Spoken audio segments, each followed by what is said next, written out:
മാം choose ചെയ്യുന്ന scripts ഒക്കെ like ഒത്തിരി പെർഫോമൻസ് ഓറിയൻറ്റഡ് ആയിട്ടുള്ള ക്യാരക്ടേഴ്സാണ്. അത് സ്പെസിഫിക്കലി അങ്ങനത്തെ ക്യാരക്ടേഴ്സ് മാത്രം ചെയ്യുന്നതാണോ അതോ ലൈക്ക് വന്ന സ്ക്രിപ്റ്റ്സ് എല്ലാം അങ്ങനെയാണോ?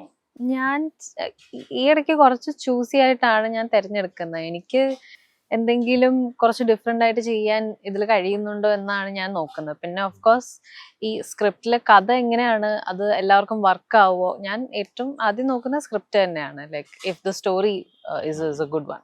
ഓക്കെ. സോ ഇത്തിരി നേരം എന്ന സ്ക്രിപ്റ്റിലേക്ക് അഞ്ജന എന്ന ക്യാരക്ടറിലേക്ക് എന്താണ് അട്രാക്ട് ചെയ്തത്? ആക്ച്വലി എന്നെ ആദ്യം അട്രാക്ട് ചെയ്തത് ഈ കഥയുടെ ഒരു തീമാണ്, അല്ലാതെ ക്യാരക്ടേഴ്സ് അല്ല. ലൈക്ക് കുറേ മലയാളത്തിൽ ഓഫ് കോഴ്സ് കുറേ എവർഗ്രീൻ ലവ് സ്റ്റോറീസ് ഉണ്ട്. പക്ഷെ ഈ ഇടയ്ക്കായിട്ട് ലവ് സ്റ്റോറീസിൻ്റെ ഒരു കുറവ് നമ്മൾ എന്തായാലും കണ്ടിട്ടുണ്ടല്ലോ. അപ്പോൾ ലവ് സ്റ്റോറീസിൻ്റെ ആ ഒരു എലമെൻറ്റ് എനിക്ക് ഇഷ്ടപ്പെട്ടിരുന്നു. പിന്നെ ഒരു റിലേഷൻഷിപ്പിൽ ഉണ്ടായിരുന്ന രണ്ടുപേര് കുറേ നാളുകൾക്ക് ശേഷം മീറ്റ് ചെയ്യുമ്പോൾ എങ്ങനെയായിരിക്കും റിയാക്ട് ചെയ്യുന്ന അതാണ് എന്നെ എൻ്റെ ക്യൂരിയോസിറ്റിയെ കൊളുത്തിയത്.